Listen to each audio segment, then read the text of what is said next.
तो गाइस कैसे हो? ये बहुत ही मस्त। तो बेसिकली आज की जो स्टोरी है वो है रोहन की।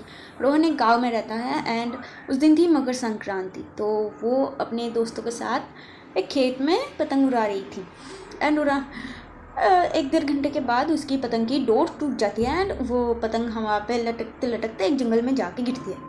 वो देखती है एंड रोहन के पास एक ही पतंग थी तो वो उसके पीछे पीछे चले जाती है एंड मतलब एक जंगल होती है। तो गांव वालों ने बताया हुआ है कि वो जंगल श्रापित है क्योंकि बहुत साल पहले उस जंगल में एक लड़की की लाश मिली थी। तो उस दिन से ही सब बोलते हैं कि वो जंगल श्रापित है। एंड रोहन डरते डरते जंगल में एंटर हो जाता है एंड एंटर होने के बाद वो देखती है उसकी पतंग एक पेड़ के ऊपर है। तो ऊपर चढ़ती है एंड पतंग को खींच के हाथ में ले आती है एंड जैसे ही वो नीचे आने वाली थी तो वो एक बार नीचे देखता है तो उस पेड़ के नीचे एक चुड़ैल बैठी थी। चुड़ैल जो भी है आत्मा वो बैठी हुई थी एंड उस ऐसे देख रही थी उसे।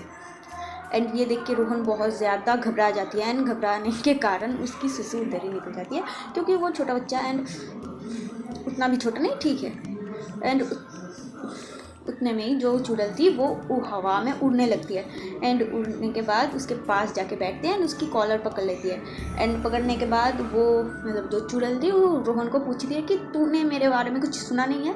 तो रोहन बताती है कि हाँ मैंने सुना है कि आपको मतलब आप एक दिन एक खेत में बहुत सारी पतंग लेके उस खेत में बिछा दिया था एंड प्लास्टिक के कारण उसकी जो फसल थी वो सारी नष्ट हो चुकी थी एंड वो जो खेत थी वो थी हरीलाल की। तो हरीलाल ने आपको इसी जंगल में एक पेड़ के साथ जो पतंग की डोर होती है उससे बांध के जला के मार दिया था एंड उसके 3 दिन बाद हरीलाल भी मर चुकी थी। तो गाँव वालों ने बताया था कि आपने मतलब आपकी आत्मा ने ही उसे मारा। तो ये सुन के चुड़ैल बहुत ज़्यादा घबरा जाती है उसकी तरफ ऐसे देखती है मतलब बहुत ही गुस्से से एंड उसको पकड़ के नीचे फेंक देता है एंड फेंक देने के बाद उसे फिर से नीचे से उठाकर एक पेड़ के साथ वो जो उसकी पतंग की डोर थी उससे ही लपेट देता है। लपेट देने के बाद बोलती है कि तू ना बात तो सुनी है लेकिन पूरी बात नहीं सुनी है, सच बात नहीं सुनी है। तो रोहन डरते डरते बताती है कि क्या। तो वो चुड़ैल बताने लगती कि जो हरीलाल थी वो एक फैक्ट्री में काम करता। फैक्ट्री उसकी थी, काम नहीं, फैक्ट्री उसकी थी लेकिन उसमें जो वेस्ट प्लास्टिक वेस्ट था वो नदियों में तालाब में एंड जो खेत थी उसमें छोड़ता था। इसकी मतलब इसी कारण जो फसल एंड तालाब में मछलियाँ थी सभी मर चुकी थी एंड 2 इंसान भी गाँव की मर चुकी थी। तो हरीलाल है बहुत अमीर लोग तो उसके खिलाफ कोई आवाज़ नहीं उठा पाया।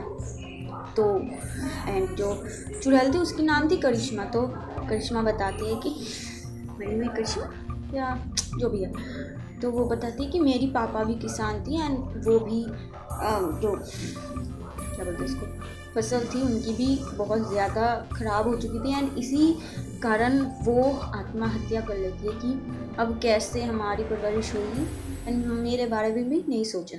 एंड उसी दिन के बाद से मैंने तो ठान लिया है कि जो भी प्लास्टिक यूज़ करेंगे, पहले तो हम हरीलाल को मरा नहीं, आई एम सॉरी मतलब पहले हरीलाल की खेत नष्ट किया एंड उसके बाद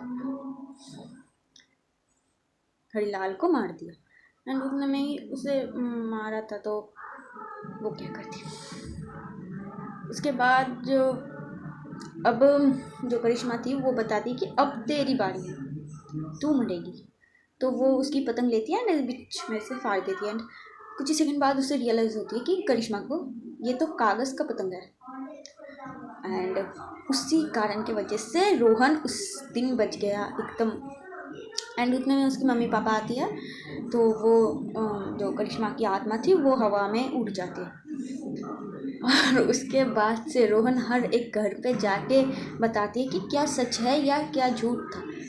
एंड उसके बाद में कोई यकीन नहीं करता था, सीधी सी बात है।